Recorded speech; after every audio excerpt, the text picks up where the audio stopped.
Hello, this is Brian Casey of the Imaging Wire. We are here at ECR 2026, the annual meeting of the European Society of Radiology, and I'm really pleased to have with us Dr. Amine Korchi. He's a radiologist and also a health technology investor. Amine, thanks so much for being with us today. Thank you, Brian, for having me. Yeah. So we're on day 3 of ECR. It's been a really great show, lots of news going on. It seems like one of the biggest trends has been the AI consolidation. Would you agree with that? Wow, and what a trend, what a news. So we have seen a lot of consolidation news recently. From my perspective, it is a natural evolution of the market, of AI suppliers. Radiology AI as a technology, its adoption takes time, right? And the industry need to adapt to this by becoming more resilient. That's why merger and acquisition is a way to become more resilient. These companies now are in a position where they can offer a broad portfolio of solutions to hospitals, hopefully at an affordable price, better customer service, better integration. So ultimately, this consolidation happens because adoption is perceived as slow, but the consolidation in itself, by improving the offering, will accelerate the adoption. It will make the decision to adopt AI for healthcare institution easier. You will not anymore discuss with 15 companies, you will just sign one contract, probably the price will be lower compared to the number of solutions, and you will certainly have a better customer support. Yeah, and healthcare institutions probably will feel a little bit better about adopting AI when they're dealing with a larger company as opposed to like a small startup, right? Oh, definitely. Obviously, large companies, large fundings means there are a lot of resources to service the contracts, the clients, but also there is an aggregation of expertise, of industry know-how, how to integrate seamlessly, how to support clients. So for radiology, as a community of users, it's a great news to see this type of consolidation. Yeah. Now, another thing, a trend that's been going on has been changes in venture capital funding for AI developers. And there was a report from Signify Research that came out a few weeks ago that said that while the amount of venture capital funding has gone up in 2025 over the year before, it's being concentrated in larger companies. Is that a trend that you see, and what do you think the impact of that will be?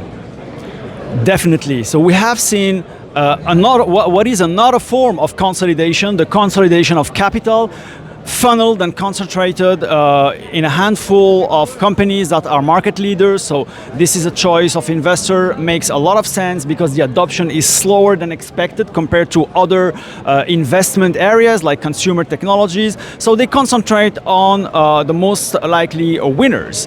Does this limit innovation? Does this limit the emergence of new startups? I do not believe. I see a lot of fledgling companies and very innovative teams working on the future. They are working on new AI architectures, vision language models, etc. And these companies are working on the shadow today. These companies are the glimmer and deep health of in 5-10 years. That's a great point. Now, a couple of other technologies in AI that have been really interesting are generative AI and agentic AI. Where do you see those fitting into radiology? Agentic AI, particularly Gen AI, are very promising for radiology, particularly for non-interpretative and administrative tasks. We spend a lot of time clicking, searching online on our tools, contacting our assistants to look for priors, doing calculations for volume on our smartphone. So in a sense, we're living still in the middle age if you compare this to consumer technology and what your iPhone offers, right? So Gen AI, agentic will enable to automate a lot of these small tasks. It will relieve a lot of pain during our workflow. It will also relieve our assistants. Ultimately, beyond productivity gains, it will also improve the experience and the quality of life at work. Yeah. Now, another topic of discussion has been the relatively slow clinical adoption of AI versus what we'd like to see. What do you think needs to happen for AI adoption to really kind of ramp up?